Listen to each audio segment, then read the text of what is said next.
"Chris, what are you doing at home?" Angela, my wife of 28 years, asked. She had just stepped through the garage door and saw me sitting at our kitchen table, less than 10 feet away.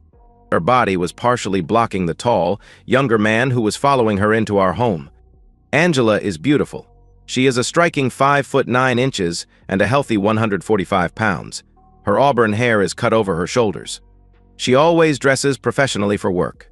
Today she's wearing a white blouse.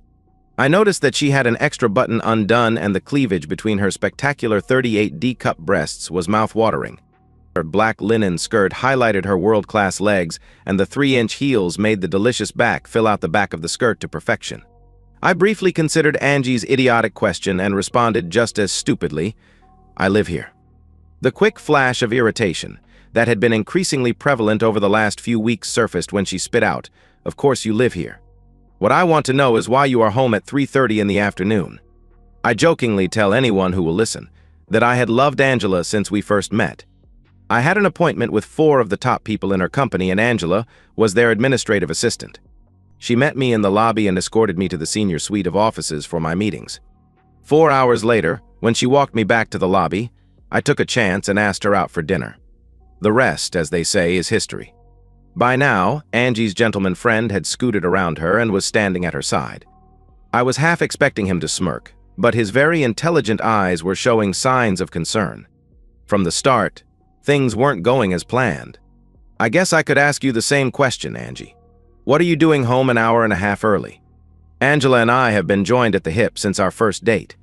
I'm proud to say that I have devoted every ounce of energy to her and our family. I worked hard and built a small but very successful insurance brokerage firm. With the help of her employer, Angela went to college and in 6 years earned a bachelor degree. She moved from a support position and into human resources. Eventually, she headed HR in the company's Hartford, Connecticut office. I had loved Angela unconditionally for almost 3 decades. As I sat, looking at the monster she had become over the last number of weeks, I willed myself to be calm. I wanted to break her, just as effectively as she broke me, when I discovered she was a lying, cheating woman. When I gave Angie my signature crooked grin, she responded, "We came home early to talk with you." "We?" I asked, while looking Angie directly in the eye. Asswipe took the opportunity to introduce himself. He stepped forward, held out his hand, and confidently said, "Mr. Harrington, Chris, I'm Michael Browner. I'm the new attorney at Kellerman & Sons, and I've been working closely with Ang for the last couple of months." While continuing to stare Angie down, I ignored his offered hand. I clenched in the primal instinct to jump up, wrap my hands around his worthless neck and squeeze until his eyes popped from his skull. Instead, I growled, "I know exactly who and what you are." For the first time, I saw signs of concern in my wife, and then she cringed when I followed up with, "Ang? You threatened to cut the balls off the last person who called you Ang. Why are you putting up with such disrespect in your own home? From this pile of shit?" I was pointing toward Asswipe. Angie looked worried and confused. By habit, she is a very careful planner. I was certain that she and Asswipe had planned for every possible contingency for this talk. And in her mind, every I was dotted and every T was crossed. I was already, in her mind, a compliant cuckold. A quick glance at Asswipe made me smile. I was fairly certain that his sphincter muscle was tightening and would soon be clenched in a knot, as tight as my sphincter. A shit show was coming, and it would be worlds different from anything that Angie and her boy Toy could imagine. I took 2 or 3 deep cleansing breaths and tried to push the rage and disgust that had been growing into a quiet corner of my heart. Let's get on with this, I thought to myself. It's time to throw them off stride again. "Why don't I make 3 drinks?" I offered. "We can talk in the living room." "A glass of wine, please," was Angie's subdued request. When I turned to Asswipe, he seemed wary. He responded to my offer by saying, "Angela tells me that you enjoy bourbon and craft beer." I nodded and told him I do, as I got up from the kitchen table and headed to the bar in our family room. As I left the room, I heard immediate and urgent whispering as they moved in the opposite direction, through the kitchen to the living room. A few minutes later, I met them in the living room. They were seated together on the sofa. I handed Angie a glass of her favorite Merlot and Asswipe a tulip glass full of amber ale. I took my 2 inches of bourbon and sat in the armchair across from them. After raising my glass in salute, I took a small sip of the burning liquid. After returning the toast, Asswipe took a sip of beer. He held the glass in front of him and seemed to study the color and carbonation. He commented, This is one of the most complex amber ales I've ever had. What is it? Pabst Blue Ribbon, I answered. Swipe's eyes flared with anger and Angie looked confused and offered, "You've said that Pabst Blue Ribbon is worse than donkey urine and the crappiest beer ever made." She was halfway through her comment when she saw me laughing. She exploded, "You're such an asshole. We came home to have a calm talk with you, and you've been nothing but rude and condescending." I smiled and questioned, "I'm an asshole, rude and condescending? I guess we really need to start your talk. I'm sure that I'm about to learn how to have a polite, uplifting, and loving conversation with my ever-faithful wife." Angie cringed and wasn't able to meet my eyes. Swipe took over and began, "Chris, we've come here to discuss." I interrupted and said to him, "You had it right the first time." "Excuse me," he looked confused, as Swipes often do. "When you first addressed me, you called me Mr. Harrington before presumptuously calling me Chris. I greatly prefer, in fact, I insist, that you call me Mr. Harrington." As his face started to turn red, I finished with a shrug and said, "Or sir." Instead of letting Asswipe continue, I turned to Angie and heatedly asked, "What do you want to talk about?" When Asswipe looked like he was going to respond, I said, "I'm talking to my wife. Just sit there, drink your complex amber donkey piss, and shut up." Angie was livid and exploded, "Your behavior this afternoon has been disgusting. I want it to stop now." I nodded and seemed to think about her request. I asked, "Do you think my behavior is better or worse than your behavior over the last 5 or 6 weeks?" "What are you talking about?" Angie was half confused and half worried. Swipe seemed to be holding his breath as he waited for my answer. I'll guess he was certain that their carefully crafted plan had gone off the tracks. Looking Angie straight in the eye, I told her, "I don't know what pisses me off more. The fact that you let him do things to you that belonged only to me, or the fact that you treat me like an idiot." The stunned look on Angela's face was priceless. Her eyes narrowed and in a hushed voice she asked the obvious, "It seems like I have more friends at your office than you do. I received an anonymous email from someone at Kellerman's 2 weeks ago. The email warned that you were having an affair and had 3 attachments that showed you on a picnic lunch at Middlewoods Park. The pictures were complete with hand-holding and kissing. I'm sorry that you had to find out that way." Angela was trying to decide how to continue when I jumped in and asked, "So you want a divorce?" "No," she slid to the edge of the couch, leaned forward, rested her elbows on her knees, and passionately said, "I love you and don't want a divorce. What Michael and I are having is a short-term fling. He's new to Connecticut and hasn't made many friends. Once he's settled, I'm sure he'll find a regular girlfriend. I'm sorry, but that doesn't work for me. I signed up for a monogamous relationship with a loving wife. Instead, I've found out that the woman I've devoted my life to is unfaithful and dumb. A divorce works much better for my future plans." Angela begged Chris, "Just stop. I don't want a divorce and I don't think you do either. This is a one-time fling and nothing more. I'm attracted to Michael and I wanted a little extra excitement in my life. It's never happened before, it will be over soon and will never happen again. I promise." I took a small sip of my bourbon and sat quietly for a few moments before responding. "First, your promises have no meaning. Everyone in this room knows you're a liar." Angela was about to erupt when I talked over her and said, "And second, why would I ever believe this is your first affair? For all I know, it's your 51st. Please, you need to stop and think. We've worked together to build our family, and now that Kelly is married and thinking about starting her own family, we can slow down and plan for a wonderful retirement in a few years. My fling with Michael will be long over and forgotten." I got up and, without asking if anyone wanted another drink, walked to the den and refilled my glass. I was confident that my poor manners were not lost on the 2 idiots in the living room. They were huddled together and whispering when I returned. "May I say a few things, Mr. Harrington?" Asswipe asked. "The floor is yours," I was my disgusted reply. He gathered his thoughts before saying, "Angela is right. Our relationship is just a short-term fling. I regret that I let a married woman into an affair. I've never done that before. But we hit it off. As you know, she is a spectacular woman. Your threat of divorce, while understandable in the heat of the moment, will prove unwise over the long term. You've invested decades together. Don't throw it away."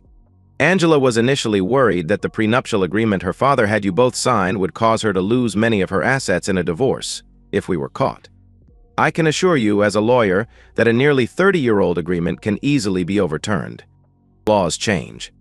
Legal wording becomes outdated. Any competent attorney will have the document laughed out of court. But even more important than that, you need ironclad proof of infidelity.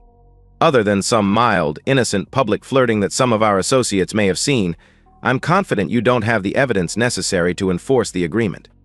I wondered, as he finished his brilliant legal summation, how my wife had become so stupid. Turning to Angela, I wondered, I can't understand why you would take legal advice from a corporate attorney who graduated in the bottom quarter of his class from Texas Southern University Law School. Texas Southern is ranked as one of the top 10 worst law schools in the country, year in and year out. How did you know? He asked. That swipe didn't finish as I answered. One of my many mottos is know thy enemy. I continued. As I turned my attention back to Angela, what's your plan moving forward, Angie? She took a few moments to think things through before she told me. Michael and I are going to spend the weekend together. I'll be staying at his apartment tonight, and in the morning we are leaving for New York City.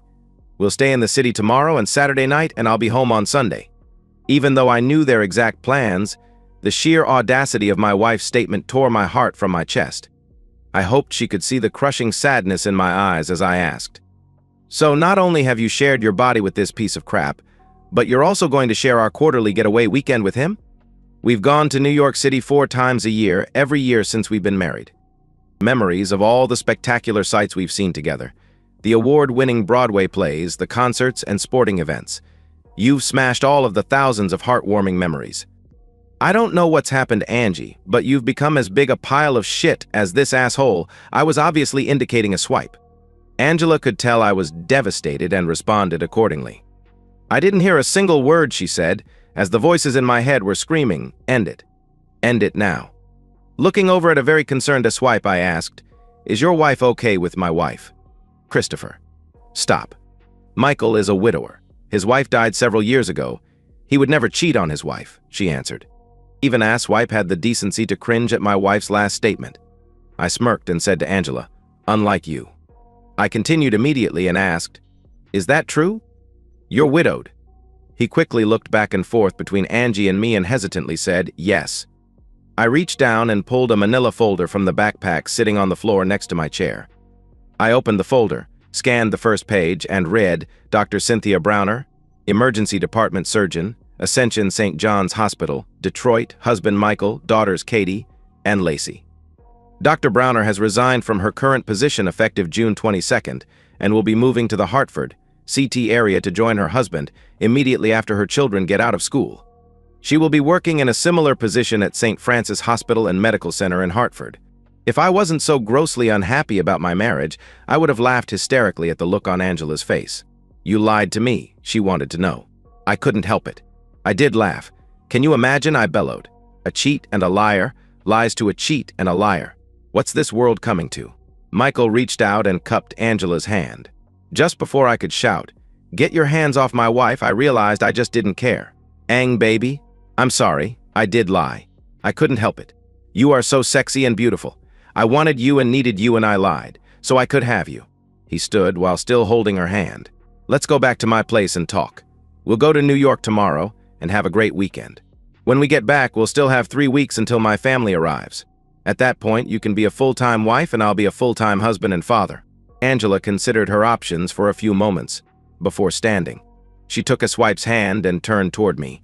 After this weekend, I promise to give up Michael completely. I'll come home on Sunday, and I'll be the same loving wife I've always been. Angie and I stared at each other for a while. I wondered if she could hear my already crushed heart continuing to break. I've sat here somewhat politely, while you both had the opportunity to tell me about your fling and how, in the long term, it won't affect my relationship with Angie. I'd like to ask that you both sit down and give me a similar 30 minutes of time to lay out the changes I see happening. They looked back and forth between each other and me, trying to silently decide what to do. I pushed the issue and said, the least you can do is give me 30 minutes of your time. Reluctantly, they sat. I've set up several Zoom meetings for us, I told them as I pointed the remote at the TV and pressed a few buttons.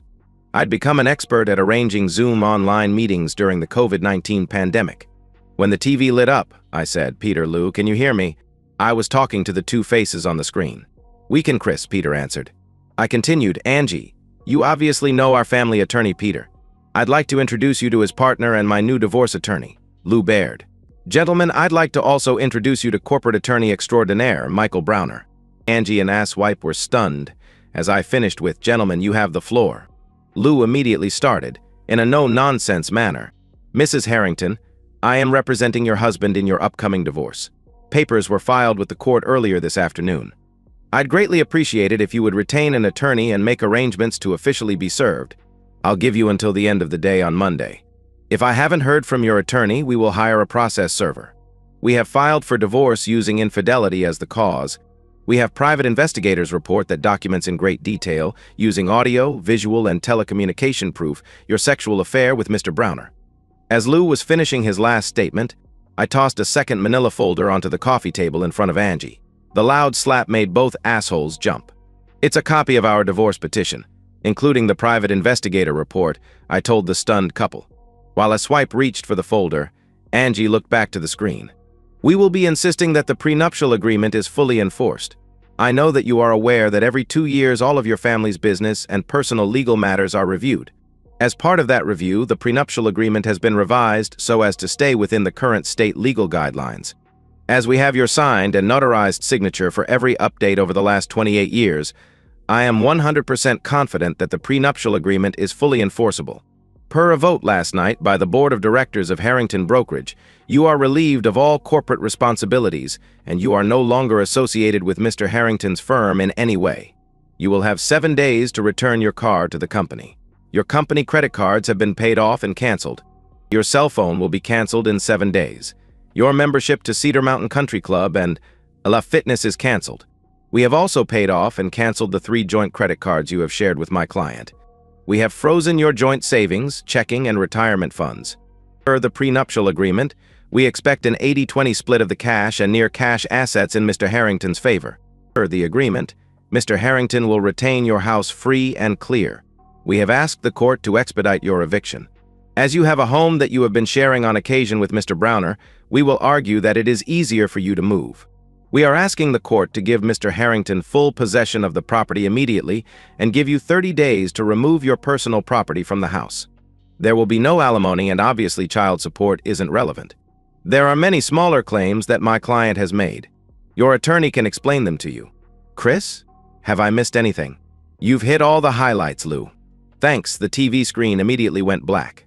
Just as quickly, Angie jumped to her feet and screamed, "Wait," she looked at me and said, "Get them back. I have questions." I laughed and said, "That's not how it works, Angie. You'll need to hire your own lawyer to get your answers." "You motherfucker," Angie growled. "I'm going to fucking destroy you." With a smirk, I looked at her partner in crime and asked, "Hey, Asswipe, what does your near-genius legal mind tell you is on this woman destroying me in the divorce?" His silence had Angela sink back into the couch and curl around herself. I'll guess my smile was ear to ear. I simply held up the TV remote and waved it at her before pointing it at the TV. As the second Zoom meeting started, I said, "Jake, can you hear me?" "Hi, Chris. I've got a conference call that I need to jump on, so this will be quick." "Browner, you are fired effective immediately. Your personal items are being removed from your office and will be in a box in the lobby. If they aren't claimed within 24 hours, they will be thrown out. You will not be receiving a recommendation." Angela, I could hear her boss slow down and sigh. I looked over at Angie and saw her shaking. She was scared to death. "I can't tell you how disappointed I am.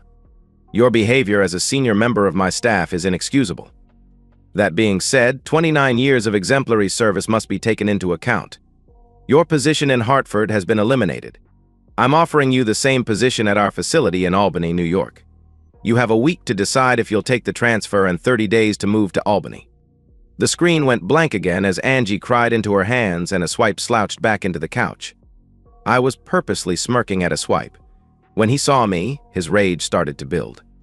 He was younger, bigger, and I'll guess stronger. Unfortunately for him, he was as stupid as a bag of rocks. As Asswipe was ready to explode, I once again waved the remote, pointed it toward the TV, and pressed a button. The screen lit up and I asked, "Dr. Browner, can you hear me?" Asswipe and Angie sat in stunned silence. They were white as ghosts and their mouths were hanging open. The face of a beautiful blonde filled the screen. She said, "I've asked you to call me Cynthia." "Sorry, Cynthia. The floor is yours." "Michael, I filed for divorce. Expect to be served over the next few days. The kids and I will remain in Michigan. I've been able to keep my current position at the hospital. A swipe begged, "Cynthia, please. We can work this out. It was just a fling." The face on the screen looked disgusted. "I've been doing some checking since Chris contacted me. This is the third job you have lost because you could not resist the lust and desire of other women. After I received the private investigator's report, I contacted him and asked him to continue the excavation." Everyone was staring intently at the screen when Cynthia continued, "Miss Harrington, do you know Alice Packer? Joy Likely? Tori Jones? Candy Phillips?" When Angie didn't answer, Cynthia laughed and said, "I really don't expect an answer. The question was rhetorical. I know they are all associates of yours. Did you know Michael had flings with each of them? Can you imagine? You were just one of his many flings. Tell me where to send your crap, Michael. You're not welcome at my house." When the screen faded to black again, a swipe yelled, "I'm going to kill you, asshole." He struggled to his feet as I slipped my Colt .45 from between the chair cushion and pointed the monster at him. A swipe looked like he was going to vomit, which was exactly the look I wanted. "You've got two choices, asswipe. You can leave, or you can sit down and shut the fuck up. I don't care what you do, but if you come at me, I'm going to shoot your left ball off." I'm not sure if I was completely happy that he sat back down, but was grateful that I'd be able to have my last planned Zoom meeting. I looked over at Angie. She was pale, her cheeks were streaked with tears, and mascara was smudged around her eyes. She looked awful. "I've been seeing a counselor for the last 2 weeks. Angie groaned and cried into her hands. "It's kind of ironic. You cheat, lie, and betray me with this guy, and yet I'm the one who needs a mental health expert." I laughed and said, "How messed up is that?" A few moments later, I told Angela. After I told Dr. Waters our story, she asked me a question that's helped me a great deal. She asked, "Do you understand the old saying, love is blind?" When she asked the question, it was like a light going on in a dark room. I loved you so much that I would have never known you were a cheating woman, if not for the anonymous email. My love was so strong that it overlooked your warts. Hell, in my eyes, you didn't have warts. I hope you know you'll never find anyone who will love you as much as I did. Angie continued to cry and rock back and forth on the couch. "I'm going to continue seeing Dr. Waters. I think it's important to have someone to trust with your innermost thoughts and feelings, especially after such a devastating event. I would have never imagined it was possible for someone I loved so much could humiliate and disrespect me to such a degree. But the good news is, I'll get over the hurt and humiliation, just like I will get over you." I told Dr. Waters about my plan for today. She isn't a big fan of revenge, but thought the first 3 Zoom meetings were okay. She thought that you deserved some payback. She did try to talk me out of our next Zoom meeting. She thought that the pain it would cause me might take me back a few steps in my personal recovery. I've thought about it and will admit that Dr. Wilson is probably right. The next Zoom meeting is going to do me more harm than good. But I don't care. This next meeting will hurt me, but it will cripple you. As I held up the remote for the 4th time and waved it at Angie, she shrunk back into the couch in a panic. I pointed it at the TV and pushed the button.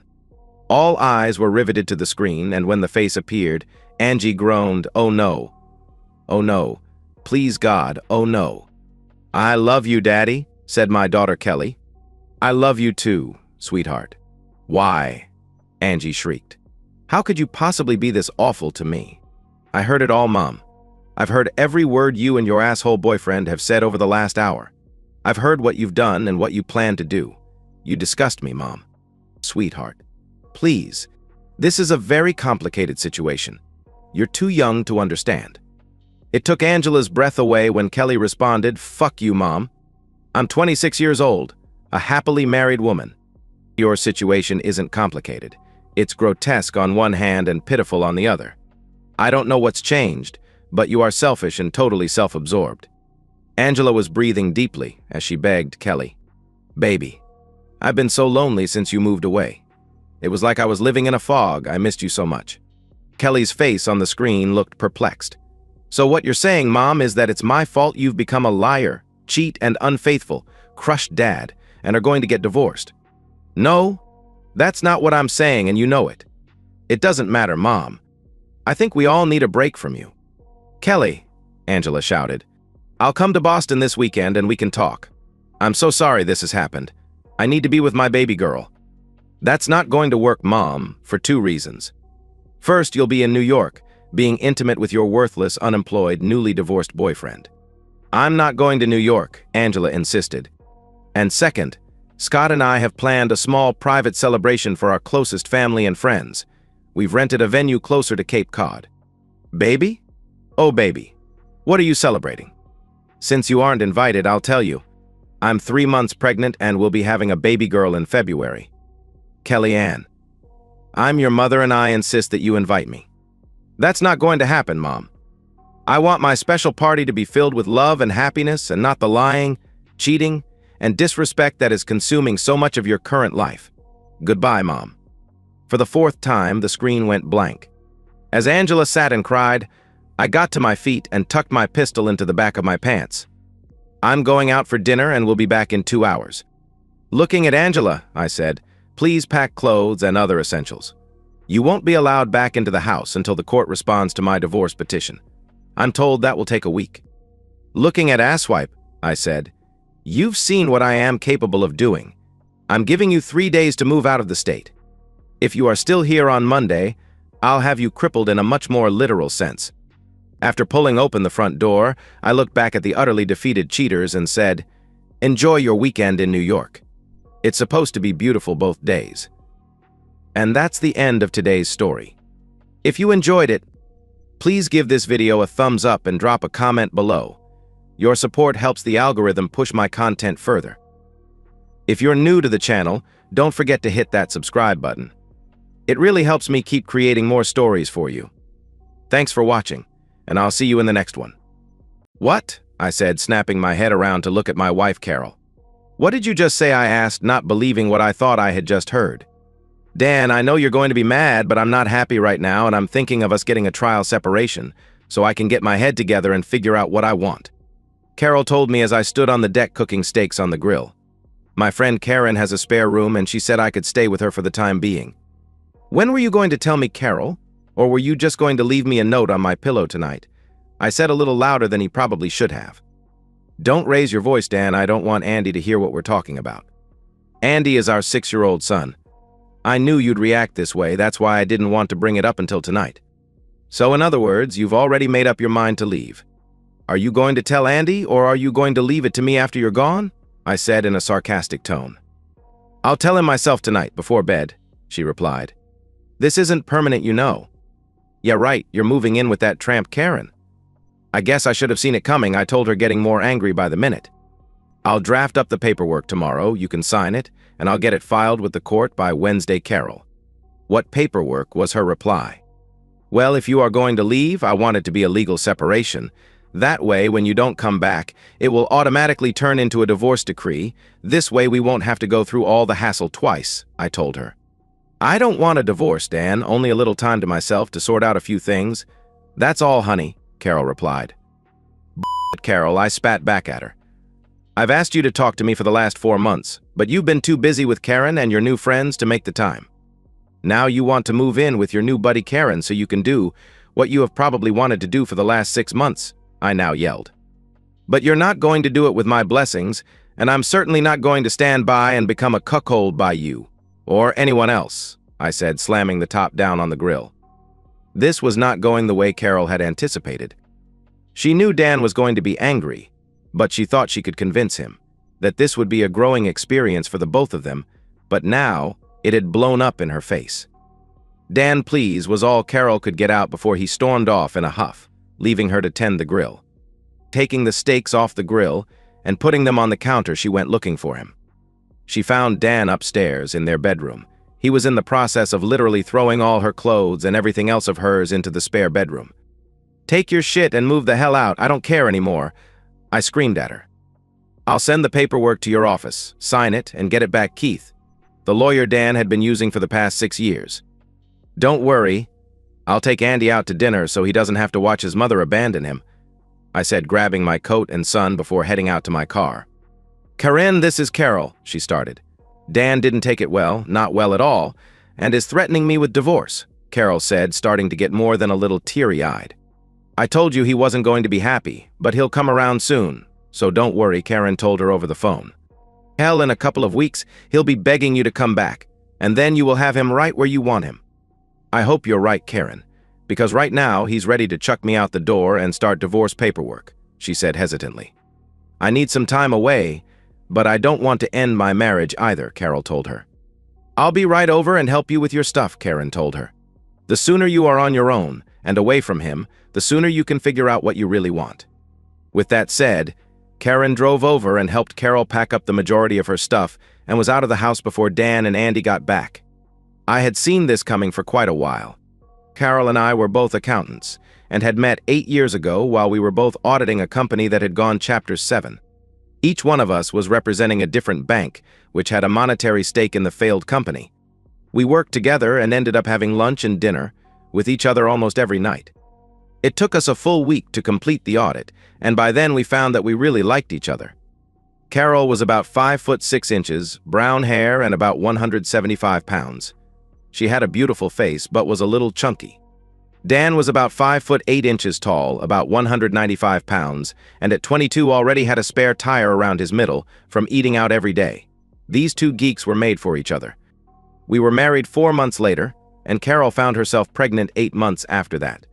Carol had a tough pregnancy and was bedridden for the last 5 months, and such gained a ton of weight. By the time she gave birth to Andy, she had ballooned to almost 250 pounds. I, however, never said a word. I loved her no matter what her weight was. We were a happy family, until Carol heard 2 of her coworkers talking about her. "She's such a good-looking woman," one girl said to the other. "Too bad she's as big as a house. I wonder if she has her clothes custom made at Omar the Tent Maker dress shop," she said, laughing out loud. They may have thought it was funny, but Carol didn't. Carol was crying in the bathroom when Karen walked in. "You all right, Carol?" she asked. "Everyone thinks I'm a fat pig," she said, crying. "If they only knew how hard it was for me to lose weight, they wouldn't be so mean," she sobbed. "Girl, look, all you need is to be put on a good diet and enroll at a gym," Karen told her. "You are a beautiful girl, hiding underneath all that flab, that's all. You just need to make your mind up and do it, and that's what Carol did. I did the books for a local gym and got us a great membership deal, so we joined the following week. The gym had an in-house nursery, so we were able to bring Andy with us after work when we both went. Carol was a woman possessed and worked out 6 days a week while I could only fit in maybe 3 nights per week. When the pounds didn't just fall off, Carol went to a doctor and got a prescription for diet pills. I wasn't happy about it, but Carol was on a mission to lose weight. 8 months later, Carol was a slim 125 pounds and looked fantastic. She bought a whole new wardrobe and everyone, including the men at her work, said she looked great. That's when the trouble started. We were at Carol's company Christmas party when the shit hit the fan. Carol wore a dress that was more than a little revealing and was being hit on all night by her male co-workers. She was in 7th heaven with all the attention she was receiving.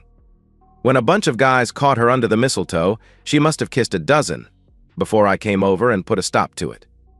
Carol had probably had 1 too many drinks and never realized the guys' hands were all over her while they grabbed a kiss. I took Carol by the arm and told her it was time for us to leave. She didn't want to go just yet and made a bit of a scene. "Carol, I'm leaving right now with or without you," I finally told her. She relented, but I could tell she was pissed. On the way home, we had a huge fight. "Carol, you were acting like some kind of cheap tramp tonight. I, along with everyone else, watched those guys put their hands all over your body, and you did nothing to stop them," I yelled. "It was just a little innocent fun, that's all." "No big deal," she replied. "Not from where I stood," I told her.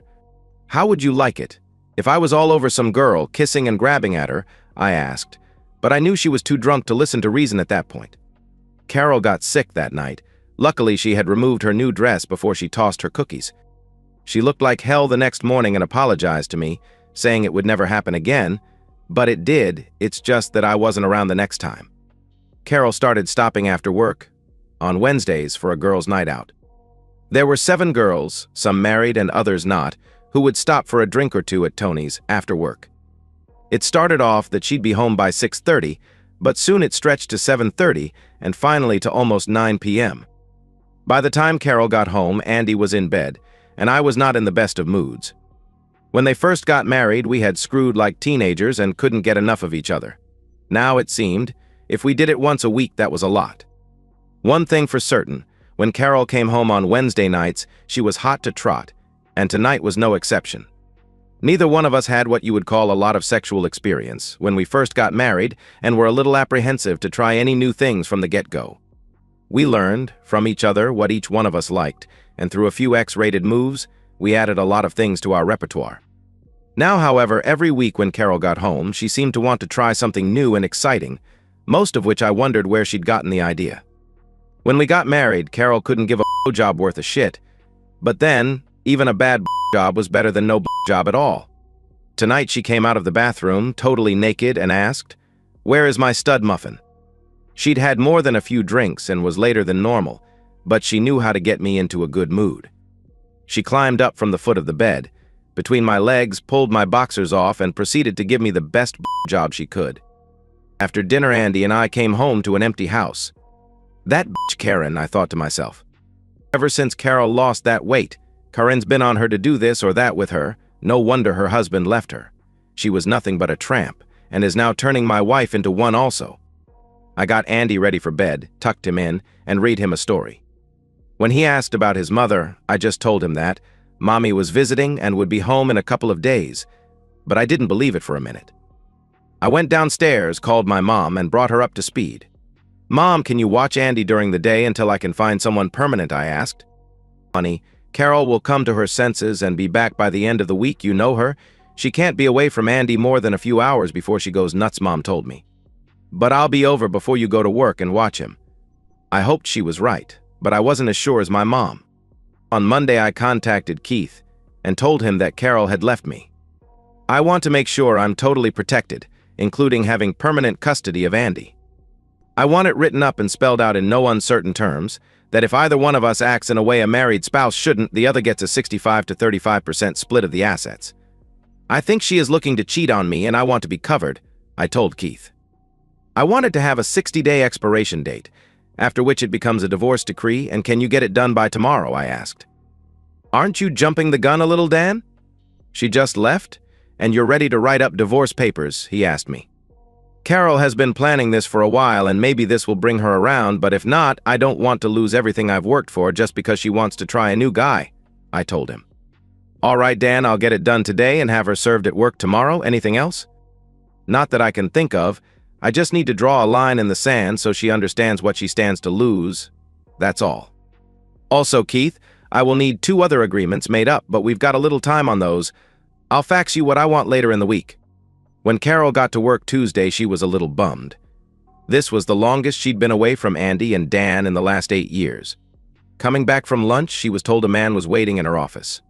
"Carol Spencer?" he asked. "Yes, I'm Carol. What can I do for you?" she replied. "You have been served," he said, handing her a manila envelope. Carol spent the next half an hour going over all the conditions and property divisions outlined in the separation decree, although it read more like actual divorce paperwork. It stated that Dan would have temporary, but full custody of Andy, but Carol would be allowed visitation, with reasonable notice. By the time she was done reading it, she was more hurt than angry. "I've been gone for 2 days, and Dan's already written off our marriage," she said to herself. She tried to reach Dan, but his secretary said he was out for the day and his cell went right to voicemail. Dan was at this moment at home changing the locks, taking care of splitting their finances, and taking Carol's name off his insurance and 401,000. By 4 o'clock, I was done with all my business and turned on my cell phone. "Shit," I said to myself. 12 messages from Carol. I deleted them all. I had dinner with Andy at my mother's house and told her what I'd done. "Carol's going to be mad as hell, Dan. I would be if I was in her shoes. How far do you intend to take it?" she asked. "All the way, Mom," I replied. "I can't fix this marriage by myself, especially since she won't listen to reason, so I've upped the stakes. She started this mess, but by God, I'll finish it if I find out she has been cheating on me. I used to trust her, but right now I wouldn't believe a word that comes out of her mouth. So right now, I'm protecting my son and myself. If we do get back together, great. If not, I'll hold all the cards. Son, I've never seen this side of you. Remind me never to get on your bad side," my mom said with a laugh. Carol stopped at her house and tried to use her key. "What the hell?" she said to herself before noticing it was a new lock. Damn him. She opened her cell and tried Dan's number again. Like before, it went to voicemail, so she left him another message. Everything's now done and in place, I thought to myself as I looked at my checklist. Now all I can do is wait. Carol was at Dan's office Wednesday morning. My credit cards won't work, and when I went to pick up my prescription, on the way to work, they told me I no longer had insurance. Do you hate me that much, Dan? Just covering my bases, Carol. Remember, you walked out on me. I'll pay for all the household expenses and Andy, but you will have to take care of your own from now on. That way we won't have any financial issues to argue over. Dan, you are letting this get totally out of control, Carol now shouted. I just needed a little time to myself, that's all. Leaning over my desk, I said in my most serious and deadpan tone, Carol, do you see the word stupid tattooed across my forehead? I may not be the most savvy guy in the world, but I wasn't born yesterday. Karen has got your head so turned around, you can't seem to find your ass with both hands. You think you can go out and act like you're single again without any consequences. Think again. The first time I find out you've broken your marital vows, we're done. Shit, you've probably already done it, so I don't even know why we're having this conversation right now. I'm so angry at you right now I can't see straight. So I think it would be best if you just leave, so I don't say anything that will put what's left of our marriage in the toilet. With that, I sat down. Carol was shocked and got angry herself. You can't dictate to me like I'm a little child. I'm an equal partner in this marriage, so screw you. She spat at me. Well, that hasn't happened much in the last 6 months either, but I suppose you are getting all you can handle now on the side anyway. I said just loud enough so Carol could hear. With that, she turned tail and walked out. I knew that she hadn't done anything yet, but had been close. You see, I had started to have her followed on Wednesdays about a month ago. There was a lot of pecks and hand play, but that's all the further it had gone. I knew she would be tempted to live with Karen, so I wanted to make sure that Carol understood exactly what would happen if she cheated on me, but my life was unraveling. The first 2 weeks were tough. Carol made it a point to visit Andy but never said more than 2 words to me. I still had her followed, but not much new happened. She was still going out with Karen and her friends, but instead of just Wednesdays, she was out at least 4 nights a week. Looks like someone is trying to make up for lost time, I said to myself looking at the report. I did, however, find a nanny of sorts to take care of Andy, a girl just out of college who couldn't find a job. Beth was 23, blonde, about 5'9" and had a slight build. She'd gotten her degree, but could find only part-time work, so when she saw my ad for a nanny, she jumped at the chance. Beth had come from a large family and knew how to take care of and handle young boys. She had 2 younger brothers, so we came to an agreement on pay and hours, and she moved in the following day. Beth worked as a waitress at a mid-priced family restaurant on Monday, Wednesday, and Saturday evenings. The other nights we all ate together. After a few weeks, Andy became very at ease with Beth, especially when she read to him before bed. Beth, I really appreciate you going the extra mile with Andy. With his mother out of the picture for the moment, he needs all the stability in his life I can give him, I said with the best smile I could muster. I know about you and your wife. Your mother filled me in on all the details in case Carol came over and tried to grab him, Beth told me. I just can't believe she'd just walk out on you like that. I've only known you for a short time, but you are one of the most caring men I've ever met, and I can see you love Andy to death. I guess Carol got confused about what was really important, and let others convince her that the grass was greener on the other side of the fence, I replied. Well, it'll be over one way or in another 40 days, and it can't come too soon for me. Little did I know, my life would take a major shift and that shit would hit the fan in less than a week. You see, I am a silent partner in the accounting firm I work for. I've brought in so much new business. Over the last 2 years, the owners made me a 15% partner. I asked that it be kept secret, because I didn't want to be known as one of the owners. In that way, I could find out what the employees really thought of the company and how it was being run. My latest accomplishment was a meeting with an overseas garment manufacturer, which had plants in 5 Asian countries. I had met the owners at a party about a year ago and thrown a few of my ideas their way. They were impressed, so much so, we met the following week to talk about our firm taking them on. Dan, I like the way your firm operates. You seem to go beyond the norm and put a personal touch to everything you do, one of the prospective owners told him. Each plant right now operates independently, so I need someone to set up the same system in each facility so we can run them all from one overseas office. They weren't happy that I wouldn't be handling the overseas operation myself, but I convinced them that I would monitor everything that was going on myself, so that there would be no slip-ups. With a signed contract and a handshake, the party began. We had been working on this account for 9 months, and I would have loved to come home to Carol with my good news. I would have loved to have taken her out to the best restaurant, brought her home, and ravished her body. But when I got home, the house was empty, and so was his heart. Beth came in with Andy 20 minutes later with Chinese takeout. I was busting at the seams and had to tell someone my great news, so I told Beth. "Forget dinner. We're all going out tonight and celebrating," I told her. "Put on your finest, because we're going out in style." My bosses had made reservations at the best restaurant in town for 8 and were sending a limo around to pick us up at 7:30, so we had to hurry. I shaved, showered, and got dressed. I told Beth that I would get Andy ready so she would have more time. By 7:15, Andy and I were both dressed and ready to go. That's when I saw Beth descend the stairs. "I hope you don't mind. I didn't have anything fancy, so I found one of your wife's dresses that kind of fit," she explained to me. She was right, it kind of fit.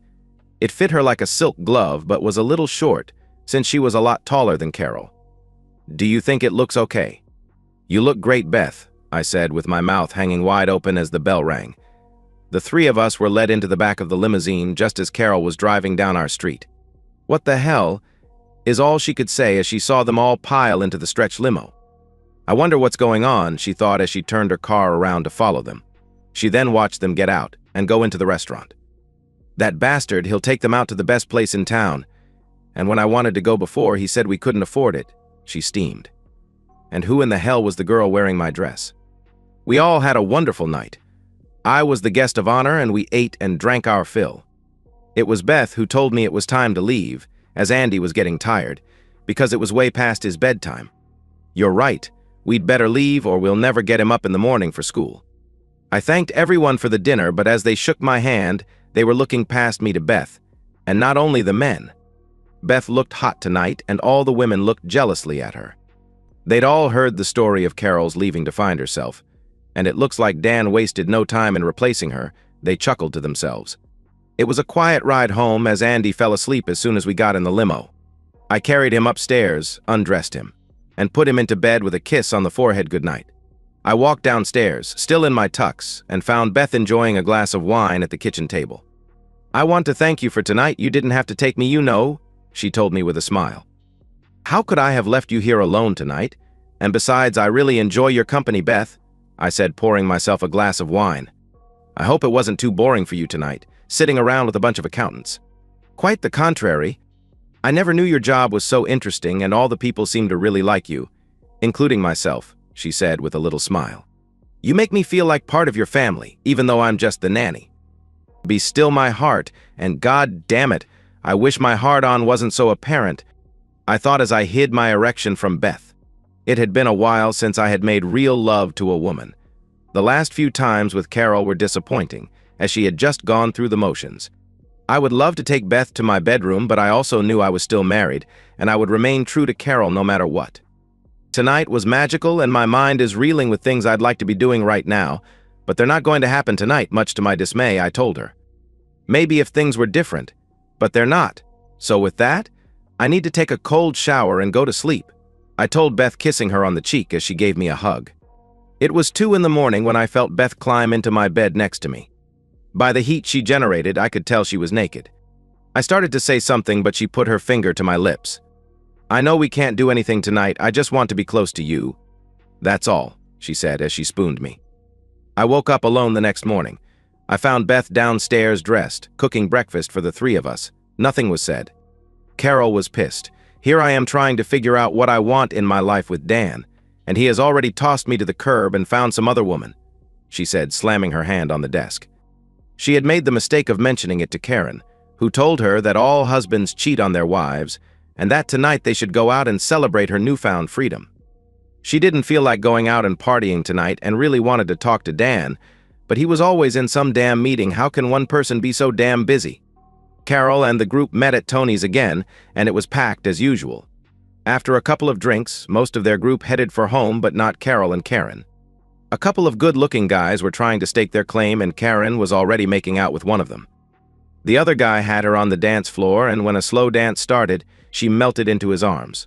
His warm hands were all over her body as Carol felt herself slowly succumbing to his advances.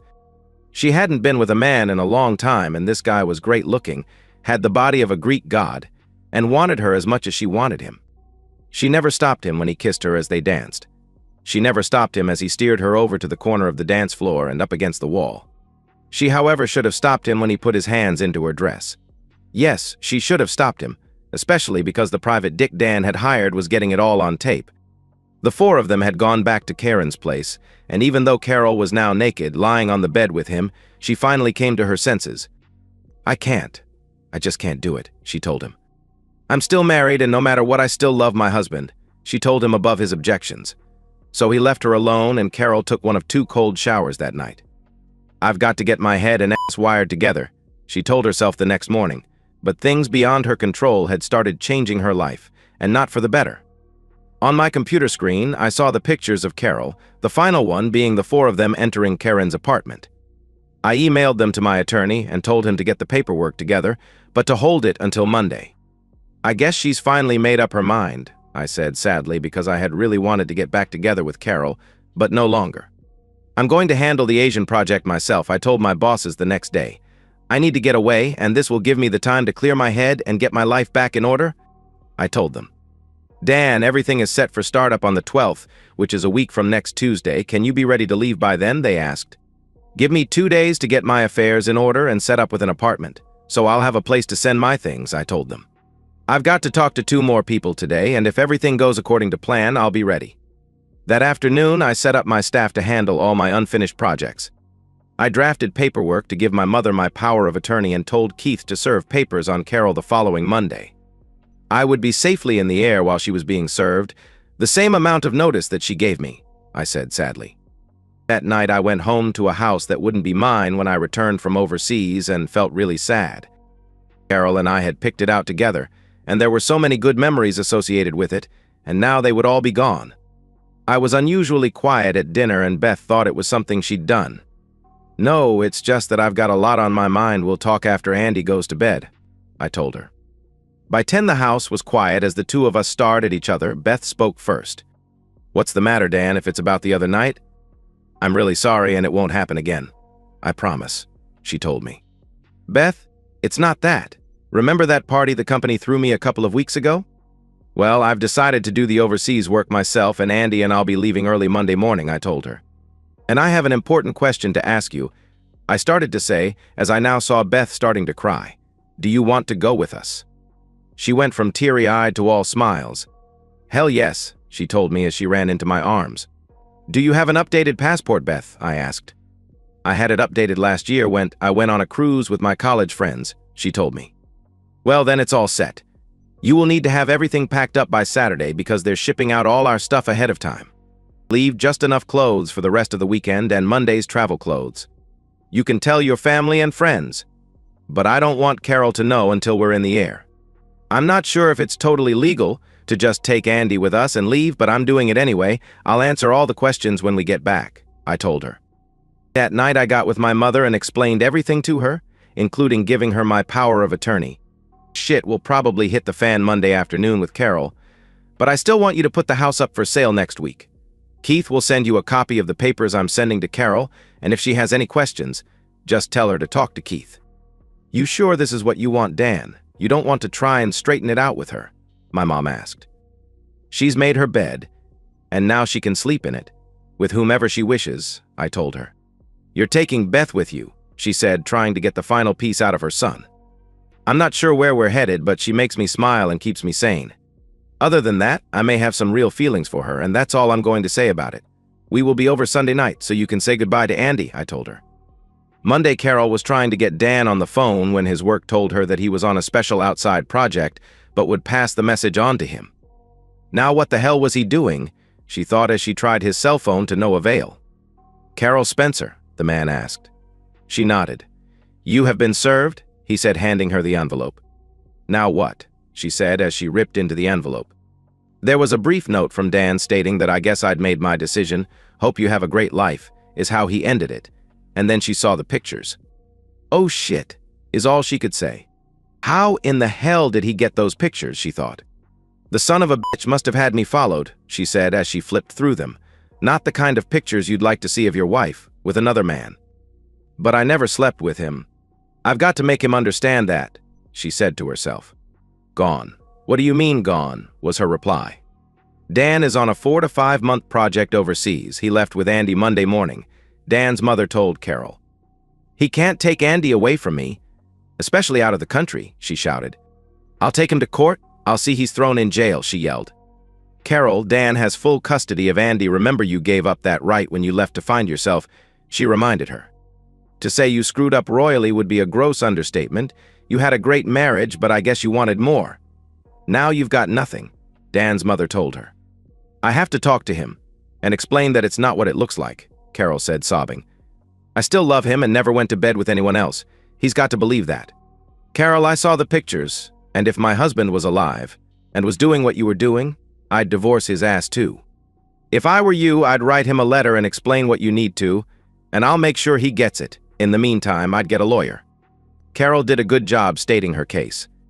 In that, alcohol had played a major part, and that she'd stopped it and hadn't gone all the way with anyone since she left. Carol said that she still loved me and would wait for me to come home to her. Dan's reply was short and to the point.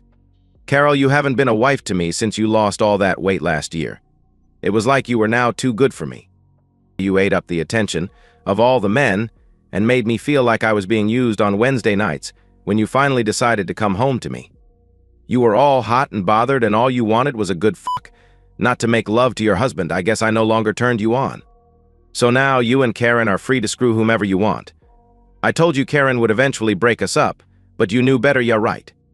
Andy, Beth, and I are building a new life based on love and trust. You can see Andy anytime you want. Just get a camera modem for your computer and I'll set it up. Sign the papers, because Mom is putting the house up for sale this week. There isn't a chance in hell that we'll ever get back together, so don't hold out hope I'll change my mind. I hope you finally got what you were looking for, Carol, and are happy. I never wanted this to happen." Carol knew Dan was right. She'd been a stupid idiot for listening to all her good friends who knew what they were talking about. I guess that's why they were all divorced. She was going to fight it until she got Dan's letter and finally signed the papers. The irony was that 6 months later, Carol was back to the 175 pounds she'd started with 2 years earlier, but no longer had Dan. I was happy, though. The work was a little tough because of the language barrier, but I worked through that. Andy was picking up a word here and there and managed to communicate quite well with all the kids he played with. Beth took care of Andy and set up the agenda for our free time. Places to see, things to do, is how she phrased it. I still remember that night months ago. It was just after we arrived in the country and we were all a little stressed. Andy fought to go to bed, but my program wasn't going as smoothly as it should and Beth felt a little overwhelmed. She went into the den and kissed the back of my neck, which brought a smile to my face. She reached down, took me by the hand and led me into their bedroom. It had one candle on each side of our bed. We undressed each other and slipped into bed. Let's just say heaven and earth became one that night. Over the next few months, we did everything the other one wanted. Unless it involved pain or some type of farm animal, we were more than happy. 5 months later, my mom met us at the airport. She was happy to see us all, especially Andy. On the way home, she kept glancing over at Beth, who seemed to have this content look on her face. "How far along are you?" she asked her. Beth seemed a little taken back. 3 months. "How did you know?" "I'm barely showing," she replied. "You two just looked way too happy. Like the cat that ate the canary," she told us. 2 weeks later, we were married and Rhonda was born 6 months later. When Beth said she wanted to join a gym to get rid of her baby weight, I looked like I had seen a ghost. 2 days later, I sprung the news that I had hired her a personal trainer and that she would be supplying all the equipment. No use going through all that shit a second time, I thought to myself. And that's the end of today's story. If you enjoyed it, please give this video a thumbs up and drop a comment below. Your support helps the algorithm push my content further. If you're new to the channel, don't forget to hit that subscribe button. It really helps me keep creating more stories for you. Thanks for watching, and I'll see you in the next one. Hey there, just a heads up, this story's a bit longer, but trust me, it's totally worth sticking around for. I usually don't ask this early, but if you could like the video and subscribe, it would mean a lot. We're so close to hitting 1,000 subscribers, and your support can really help get my content out there. Thanks. I should have seen it coming. Life was too perfect, especially at that moment. It was a Friday night on a beautiful summer day. My Corona was icy cold as it slid down my throat. The Cubs were beating up on the Cardinals on the big screen, 7-2, in the 5th inning. My trusty German Shepherd, Rice, was lying to the side of my lazy boy, curled up and mostly sleeping, only waking and opening his eyes a bit when I would let out a whoop of celebration over the success the Cubs were having. With the exception of the TV and my occasional shouts of joy, the house was quiet. My wife of 21 years, Tracy, was over at a neighbor's house, and my 18-year-old son and 17-year-old daughter were both spending the night over at friends' houses. It was just the dog and me, the Cubbies, and a case of Corona in the fridge. Oh yeah, and limes. I didn't often bother with the limes, but I picked up a couple earlier in the day when I found out I would be alone for the evening. Treating myself well. I heard the front screen door open and close and assumed it was my wife coming in from visiting with her longtime friend, Lisa. I heard her moving in the front of the house, but I didn't hear her call out in greeting like she usually would have done. I thought that a little odd, but just then Cubs manager David Ross took out his starting pitcher in the 4th inning with the Cubs having a big lead, causing me to explode in anger and once again waking the dog. It had to be at least 5 minutes before Tracy finally made her way to the family room. She looked reflective, nervous maybe. She didn't come over to my chair and lean in for a kiss, as usual, but instead sat down on the edge of the sofa to the left of my chair. I watched her with one eye while I kept track of the game with the other. "Can we talk for a minute, Bob?" she asked in a voice I was barely able to hear above the television. By now she had my complete attention. "Of course, Blondie," I answered. I noticed she had a light sheen of sweat on her brow and seemed to be breathing erratically. I wondered if someone we knew was sick or had died. "Can you shut the TV, Bob?" she asked as she clenched and unclenched her fists. Shutting the TV in the middle of a Cub game? She knew what she was asking. This had to be something big, death, not illness. I got a bad feeling in the pit of my stomach. I grabbed the remote and shut off the noise box. "What's up, baby? You don't look so good. Did somebody die or something?" "God, no. Nobody died," she answered quickly. "It's just that this is very important to me, and I need to make sure you are completely listening to me." I nodded without saying anything. I had a traffic jam of bad thoughts running through my brain. We sat staring at each other for at least a half minute. Her eyes showed fear and something else. Maybe anger. "You know I love you completely and I would never cheat on you. Never go behind your back with another man, right?" This was not exactly the question I expected.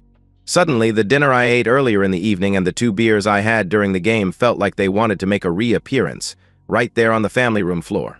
I nodded again mutely. "I'm 45 years old, Bob. I've only slept with one man beside you in my entire life," she started. "I'm still a good-looking woman. My friends even say I'm a hot MILF. I want to sleep with another man, just once, so I can feel the thrill of a new man, a different man, one more time before you and I grow old together." "What the absolute fuck?" I sat stock still for I don't know how long. It sounded like a speeding train was passing right by my ears. "Absolutely no," I yelled in response as I jumped out of my chair. "Not happening while I'm drawing breath." She watched me with wide eyes as I paced back and forth. This had to be a bad dream. I must have fallen asleep in my chair and been in the midst of a nightmare. "It has nothing to do with you and me, Bob. This is all about me, my needs as a woman, above and beyond you and our family," she said, her voice seeming to get stronger and more assured as she spoke. "I think I've been a pretty good wife and mother for all these years. I've always put the family first. This one time I need to do something for me. I need to do this to feel like a sexy woman in control of her life." "You don't feel like a sexy woman with me?" I asked, realizing I sounded like a whiny loser. "I tell you I love you all the time. I think I show you that you are a sexy woman all the time. I still lust after you, and I'm pretty sure I'm not too subtle about that. You do, and I love that, but this is about something different. My ego still needs to be validated by men other than you, Bob. It's nice to be noticed by other men. It's wonderful to think that another man would want me in that way. Doesn't it make you feel good when you see a woman looking at you or flirting with you? I'm no different than anybody else. I like to be looked at and lusted after. And after all this time, I want no more than that. I would like the experience of going out on a date, wined and dined as it were, then taken and lusted after by a different man, for just one night. Not love, just lust. One night. Then I would come home to you and be yours, be a plain wife and mother for the rest of my life." "You're anything but a plain wife and mother to me, Blondie," I rejoined. "You're my everything. I can't let you go to another man. I won't let you go to another man. You keep telling me you love me. Why don't you show me how much you love me by giving this to me?" "I know it's a big ask, and it would be the ultimate gift to me for you to let me have it," she stated. "No, it would be the ultimate stupidity for me to let you have that. If you really loved me, you wouldn't have even asked. I replied. Have I not been a pretty good husband to you and a good father to our kids? Should that not entitle me to a free pass as well? But you had so many more women than I had men before we married. I'm just trying to even the score a bit, she said. Actually, we never discussed numbers before we were married. All we really discussed was how we both believed in fidelity after marriage. And, for your information, I've only slept with 4 women in my life, including you. Not exactly a big list, I said. Oh, I always thought you had so much more experience than me, she said. You know so much more than me. I read a lot on the subject. I want to please you as much as possible, I replied. So it's still a hard no for you, then, she asked. Not only a hard no, but I'll be seeing an attorney first thing Monday morning to start on a divorce, I said as shock registered on her face. But, she stammered, I realize how hard this must have been for you to ask for the pass, so that tells me that you're really serious about this, which tells me that you're not going to let this go easily. That means that you will eventually go behind my back to get it done. I don't trust you not to anymore. Unless you've already done it, and this was just a smokescreen to get permission after the fact. No, I swear to you that I haven't slept with anybody so far. I said I wouldn't cheat on you, and I meant that, she whined. But you would figure that now that I know you want to, that doing it now wouldn't be cheating, I said, looking directly at her. Her inability to hold my gaze told me everything I needed to know. You would break up our family even though I haven't done anything yet, she asked in a rasp. If you finally got up the nerve to ask, you've been planning this for a long time, and that tells me you've already got a target picked out. He's probably been in on the planning of this as well. Lunches? Dinners? You've already cheated on me, at least emotionally. By the way, who is he? I asked. I didn't have anyone in particular picked out, she said, staring at a spot on the wall over my shoulder. The silence lasted for about 15 seconds as I drilled a hole in her with my eyes. She turned bright red when she looked at me and realized I was staring at her, disbelief all over my face. You don't need to know, Bob, she said quietly. You're right. I don't need to know. But I want to know the name of the man who is breaking up what I thought was a great marriage. You can tell me, or I can call every one of your close friends, as well as your boss and all of your co-workers, and ask them, I said. Her mouth dropped open in shock. You wouldn't, she started to say. Wouldn't I? What have I got to lose? My life is in the gutter, my marriage is gone. What's a little embarrassment to me? What about my embarrassment? She shrilled. I shrugged and did my best to hide my smile. Name, I asked harshly. Dan Wilson, she said quietly. Please, Bob, don't hurt him. I guarantee nothing, I replied. I grabbed the remote and turned the game back on. She harumphed, sniffled back some tears, got off the sofa, and went upstairs to our bedroom. My eyes watched the rest of the Cubs game, but nothing registered in my brain.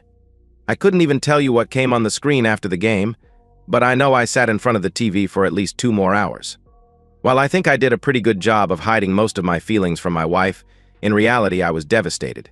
I had absolutely no clue my wife was planning on sleeping with another man. In retrospect, I suppose I should have seen signs of her dissatisfaction with me, or her life, or whatever. In the last 3 months, Tracy had become somewhat distant with not only me, but also our children. In fact, my daughter, Sherry, was the first to notice, asking me if Tracy and I had had an argument of some sort. Intimacy between us had also fallen off, I had noticed. Intimacy 2 or 3 times a week had fallen off to once every other week, and not because I wasn't trying. I wondered if she wasn't going through some early changes. Then there were the phone calls being taken out of the room, something that had almost never happened until recently, in addition to the almost constant late evening texting. When I inquired about that, she claimed it was Lisa, who was having problems with her husband, Jerry. That was more than interesting, because Jerry and Lisa lived just 3 doors down from us, and I had no clue they were having any problems. I spent the remainder of the weekend thinking hard about my options. I told Tracy that I was going to file for divorce as quickly as possible, but first I had to examine every aspect of my marriage and my family. I certainly could understand how another man could lust after my Tracy. She was beautiful when I met her when we were both 21, and at 45 she was only 10 pounds heavier, despite having 2 children. I always wondered how I wound up with Tracy. She was clearly above my pay grade. It's not like I'm a troll or anything, being decent looking. 5'11", 175 pounds. But guys who look like me don't often wind up with the prom queen, which she was just 3 years before as a high school senior. We were both in the same astronomy class at Purdue University in our junior years. I was taking it just for fun, while Tracy needed the course to fulfill her science requirement. I'm kind of a geek that way, and Tracy figured out pretty quickly that I would happily help her pass the class, science not being her forte. It was getting toward the end of the first semester, and we were in my dorm room studying when Tracy leaned into me and kissed me hard on the lips. I kissed her back just as hard. "God damn, for most of the semester I thought you were gay," Tracy said to me when we broke the kiss. "No matter what outfit I wore, you never seemed interested."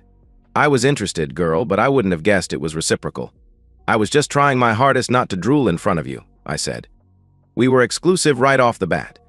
I wasn't very experienced sexually, but I guess she was even less so because she never complained and seemed quite pleased with everything I tried in bed, courtesy of my voracious reading on the subject. While every other guy my age was watching porn, I was reading about the acts everyone was watching.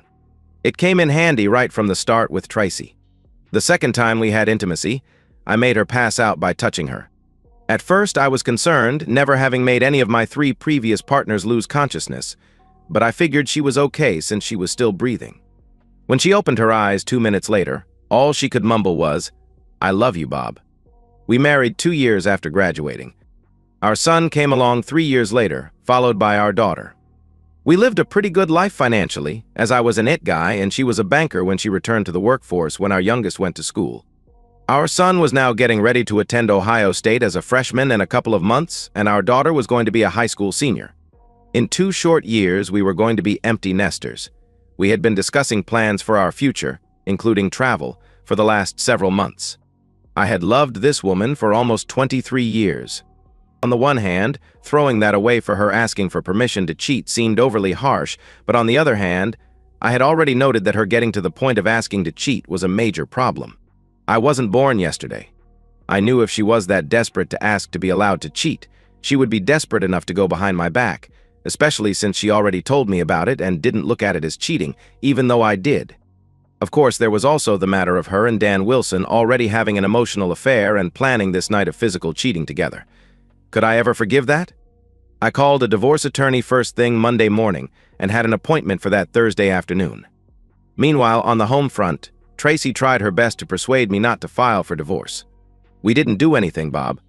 "We won't do anything," Tracy cried. "Because you don't want a divorce, or because you know it's wrong?" I asked. She wouldn't look at me or answer. "You still are hoping I'll change my mind and let you, aren't you?" That got me a hopeful look, which sadly sealed both of our fates. I had Tracy served 1 week after I met with my attorney. We lived in a no-fault state and made similar money, so the finances were easy. The kids were almost out of the house, so accommodations would be sorted as we went, with the non-custodial parent responsible for child support for 1 year. We would sell the house and split the proceeds. Boom. Done deal. 21 years over. Not quite so fast. Tracy got a pretty sharp attorney who convinced the judge to order 4 counseling sessions, more if she felt it was necessary. The counselor, a mid-30s woman, had the same opinion that my kids and Tracy had. Since my wife didn't actually commit adultery, why did I feel divorce was my only recourse? I told the counselor the same thing I told Tracy and my kids, that I considered her request to have intimacy outside of our marriage to be tantamount to breaking our vows. Because of that, I no longer trusted her as a marriage partner. I might still love her to some extent, but I couldn't stay married to a woman I couldn't trust. "But I will never try something like that again, Bob. I don't need anybody but you," she pleaded over and over again for most of the 2 sessions. "You're never going to change your mind, are you, Mr. Rasmussen?" "I can see it in your eyes," the counselor said toward the end of the second session. "I'm going to end this farce and tell the judge to let the divorce proceed unhindered. My personal opinion doesn't count, but I'm still going to give it to you. I think you're making a monumental mistake here. Your wife hasn't cheated on you, at least physically, so it seems like you would welcome marriage counseling to keep your long-term marriage. Your wife seems willing to make whatever concessions you want to keep your marriage and your family." I know I grimaced and sighed. I loved Tracy to death. I didn't make this decision by flipping a coin. There's the difference between the way you and I look at things, Dr. Baker. You called it a concession. I don't think her promising to be faithful is a concession. I think it's called keeping the wedding vows she made to me 21 years ago, and that she had schemed with another man to break, I explained. My in-laws practically went apoplectic when Tracy told them about the divorce. My mother-in-law called me the next day and shrieked invectives for a good 15 minutes, taking just one breath in that whole diatribe. She started to scream right after I said hello. My father-in-law, who was always the more rational one, took the phone from her while she was still screaming. "She didn't even cheat on you and you're divorcing her after 21 years? Are you fucking nuts, Bob?" he yelled. I gave him my version of the events that transpired, and I could hear him making small strangling noises as I went along. Every now and then he would quietly utter, "Really?" and then I would continue on. At the end of the conversation, he seemed much smaller in spirit. He finally said, "I'm sorry, Bob," and quietly hung up. I moved into a nearby 2-bedroom apartment the next week. My daughter had decided to stay with my wife in the house for the next year until she went to college, but I figured the second room would come in handy if either kid wanted to stay over for a bit. They both were upset with me, even though they seemed to understand why I was divorcing their mother. I had a friendly phone conversation with my neighbor, Jerry, a few days after I moved into my own place. I informed him that his wife, Lisa, had a hand in my wife's plans with Dan Wilson, and that Tracy claimed he and Lisa were having marital problems. I told him I didn't think he was involved in the breakup of my marriage, but his wife was somehow involved, and considering how close she and Tracy were, was Lisa also lining up a young stud for intimacy? "Oh shit," Jerry rasped over the line. "So you're telling me I might have a problem too? Does your attorney give out group rates?" The social media phenomenon has both an upside and a downside. For me, an upside was getting all sorts of information about one Dan Wilson without even needing to hire a private investigator. Saved me a boatload of money. Wilson was a co-worker of Lisa's and had transferred to the local office from Cleveland about 6 months before my marriage imploded. He had a very pretty fiancée who was still seeking a position in our city, so he was driving home almost every weekend to see her. Apparently, he was trying to set up something with my wife for when he was in the city, so he would have a warm, welcoming woman in both places. I wondered if Tracy even knew about the kid's fiancé. Water under the bridge now, except for the phone call I placed to Wilson's fiancée. I heard soon afterward from some sources that Dan's wedding was called off, and his fiancée said he was welcome to have his old lady full-time. Did I mention that his fiancée was the daughter of a very rich man? 2 weeks before the divorce was final was my 22nd anniversary with Tracy. I had to admit I hurt inside for what I had lost, but the longer I sat in front of my Swanson TV dinner, the more I knew in my head I was doing the right thing for me. I would have spent the rest of my life looking for clues that she was cheating on me if I stayed married. I knew with every fiber of my being that sooner or later she would find a way to cheat on me. She hated to lose at anything and would see not getting her way as a loss that would need to be rectified. I sipped a shot of a single malt and was in bed by 10 p.m. Happy anniversary to me. My phone rang about 1 a.m. and I noticed it was my soon-to-be ex-wife. I thought about letting it go to voicemail, but since I was already awake, I answered the call. She wailed, clearly in the throes of passion. I had heard the sounds often enough to know she wasn't acting. There was more unintelligible squealing before Tracy exhorted her partner, presumably Wilson, to push harder. I should have ended the call immediately, but I was frozen in place. I listened in for another 2 minutes, long enough to hear Tracy's paramour growl out his own release. I then hung up before they started cooing to each other post-intimacy, wishing I was on a landline so she could hear me slam the phone down. If I had even the slightest doubt that I was doing the right thing, that sealed our fate. On the advice of my attorney, I had made it a habit to record all conversations with my wife. As I sat there with my blood pressure about to ring the bell, I hit the number for my in-laws, and when my father-in-law acknowledged his presence, I hit playback on my phone recorder app. I let the whole 3 minutes play for him, then ended the call. I was pretty sure there would be no repeats of that little one-act play in the future. Unlike my wife, I didn't avail myself of the charms of others until the divorce became official, and even then I didn't take a woman to bed for more than a year. I'll admit that I struggled in my social life. It had been 24 years since I last dated, and since I never planned to date again, I hadn't been keeping up on the dating scene. That proved to be a disastrous strategy, because the dating world certainly passed me by like a freight train on speed. I knew some of my reluctance to date was in my head. I was afraid of being blindsided again.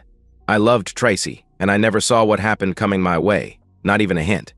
The one thing that was easy to see that had changed since I last dated was the attitude of the women. When I was dating, it was all one-sided. The man picked out the target. The man asked said target for a date.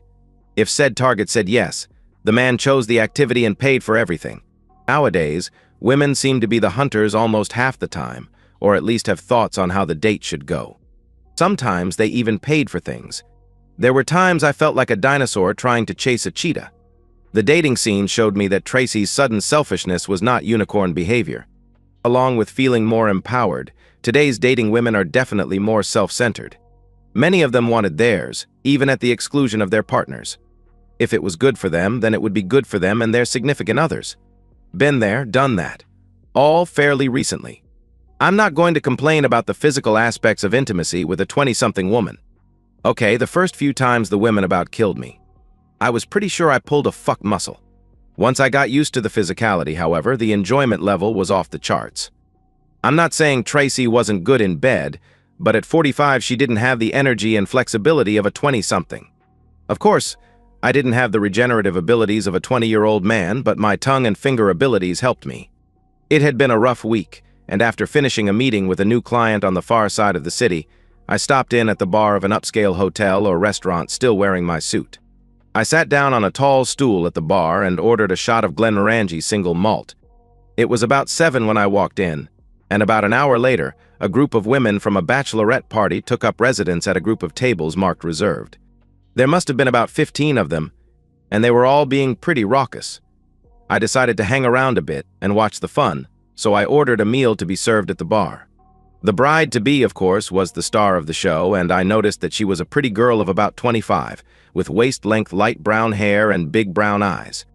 I'll admit that I'm a long hair freak, so I was kind of taken by her and focused on her for several minutes before I started paying attention to the others at the party. It was then that I spotted her. She was about 40, I guessed, and by her age I figured she was the chaperone for the evening, the older mother hen brought along to watch out for the innocent, and not so innocent younger chicks. The first thing I noticed was that she seemed to be a little fidgety in her mid-thigh length black skirt, which seemed to be riding up a little higher on her legs as she sat in her chair. Several times in the first few minutes she tried unsuccessfully to pull the skirt down. I smiled to myself. She did have nice legs. She also seemed to have a sizable chest, not quite hidden under the tight lavender silk blouse she was wearing. The blouse was kind of a V-neck, with the opening coming down to the middle of her large breasts and showing that her alabaster skin wasn't often exposed to the sun. When she wasn't worried about the length of her skirt, she was gazing down at her breasts, I'm guessing to make sure that not too much creamy skin was showing. Her whole outfit was probably a little young for her comfort, and I guess that it was put together for her by one of the younger women in the group. I gave some mental kudos to whoever picked it out and persuaded her to wear it. The women definitely seemed to be enjoying themselves, laughing, drinking, and eating, and when a three-piece combo started to play, several women got up and started to dance with each other. The women dancing together seemed to embolden the other men in the bar, who started to approach the women on the floor and those at the table, except for their chaperone. I waited about 10 minutes, and when no one made a move for the chaperone, I decided the coast was clear and made my way over to her. She had dark brown shoulder-length hair and bright green eyes, reminding me of Jacqueline Bisset in her heyday.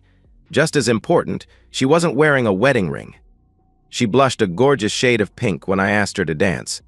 She hesitated at first, but then said yes, and several of the younger women seated nearby gave her a ration of grief as she got up, pulled her skirt down, and took my hand.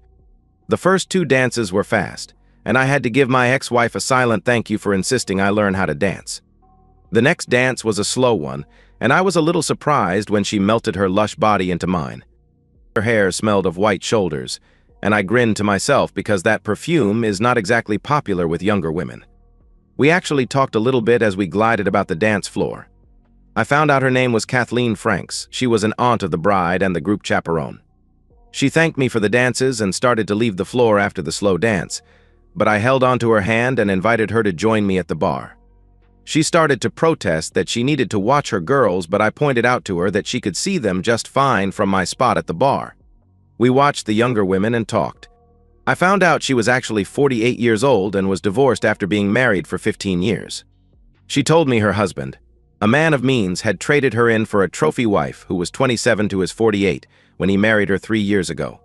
She also told me that her outfit was chosen for her by her niece, the bride, and that she felt it was a little too young for her as she normally dressed more conservatively. I opined that her outfit seemed perfect for her, and I completely sucked up when I told her I absolutely loved her sexy heels. I had learned years ago that women really seem to like having their shoes complimented. "You don't think I look out of place dressed like this?" she asked innocently. "Not in the least." Pardon me for saying so, but you look good enough to eat. If I liked the pink blush before, I loved the dark red blush she now exhibited. We talked for about 15 minutes. She noted that I didn't wear a wedding ring and wanted to know that story. She expressed surprise when I said that my ex-wife had never actually cheated on me physically. I'm really old-fashioned, I explained. She cheated on me emotionally and had plans to do it physically. I couldn't trust her anymore. You don't tell someone you love them but want to have intimacy with someone else. I get that, she answered. Everybody has to have a line in the sand. She went back to the bridal party table a few minutes later, but was more than receptive when I again asked her to dance about 30 minutes later. This time, when we finished, she took my hand and led me back to the table with the other women, which now also had several other men. The evening was a success from my standpoint, even with the younger women being a little on the rowdy side. I was greatly surprised when Kathy invited me to be her +1 at the wedding in 2 weeks. I was going to go by myself, but I know I'd have a better time with you. I know we've just met, but you've already met many of the girls who are going to be there, too. Besides, you'd be doing me a great favor because I wouldn't be there alone looking really pathetic. I definitely wouldn't want you to look pathetic. I would be more than pleased to accompany you to the wedding, I said. Tell me what color you are wearing and I'll pick the suit I have that best goes along with that. She leaned into me and gave me a quick peck on the lips. I smiled brightly while Kathy blushed again. I could get used to that. I sat with Kathy when we weren't dancing. During one of those times we were at the table, I kept my eyes on the bachelorette party girls, some of whom were obviously going overboard with their alcohol consumption. I'm the father of a teenage girl, so it wasn't out of character for me to be in dad mode with the young women around. When I saw a young man take one of the girls' hands and start to lead her toward the restrooms, I excused myself from the table and quickly and quietly made my way to them, getting to them just before the guy was about to push the girl inside the men's room. The youngster looked at me with disdain, obviously not being intimidated by an older guy in a shirt and tie. I'll admit, at 5'11", 175 pounds, I'll never scare anybody on sight, but I'd like to think I'm still in good physical condition, and I had been in my fair share of scrapes as a kid. Sometimes you have to be willing to take some abuse to do the right thing, which in this case meant protecting some young girl from being this kid's abuse toy.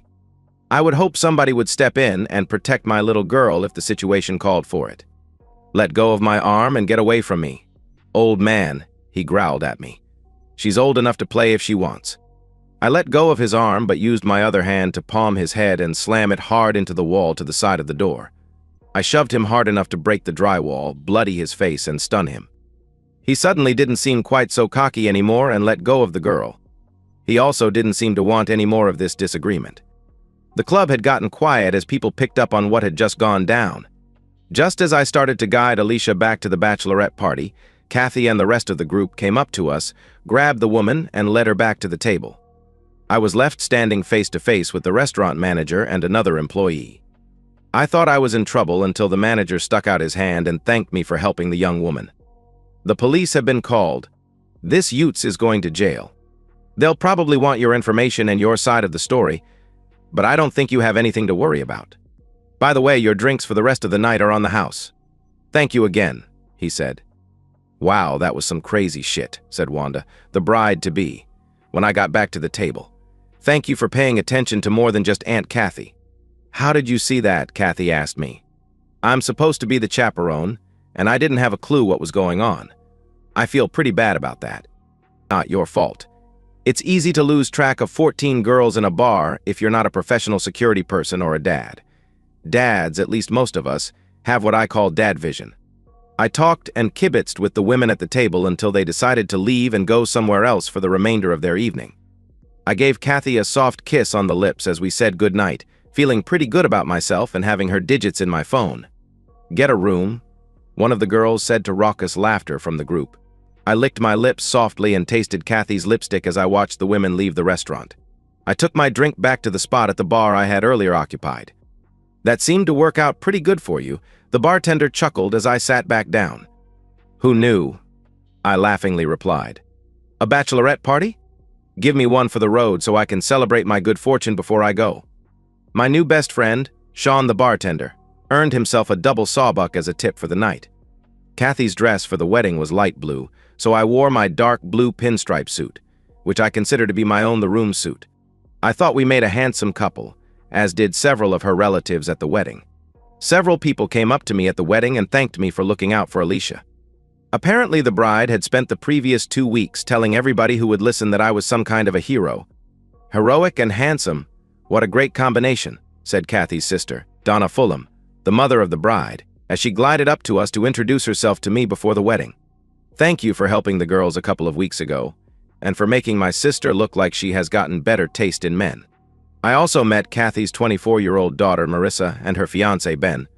Well, at least one of my parents doesn't troll for dates at an elementary school, Marissa said upon meeting me. Dad's absolutely going to hate you if you stick around long enough to get introduced to him. By the time the reception was over, I knew Kathy and I would go the distance. I introduced her to my kids a month later. My son took to her quickly. My daughter was a bit standoffish. She was still somewhat pissed at me for divorcing her mother, even though Mom didn't even cheat on you. My son got it, though. He had a serious girlfriend, and we had a full discussion on fidelity and what it meant to each of us one night. My wife, Kathy, and I retired several years ago. We celebrated our 25th anniversary with an Alaskan cruise.